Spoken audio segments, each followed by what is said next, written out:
waited 100 years, but I'd wait 1,000,000 more for you.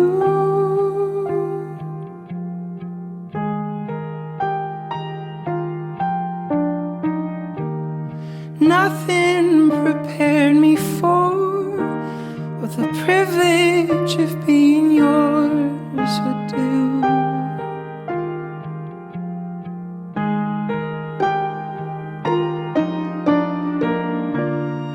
If I had only felt the warmth within your touch,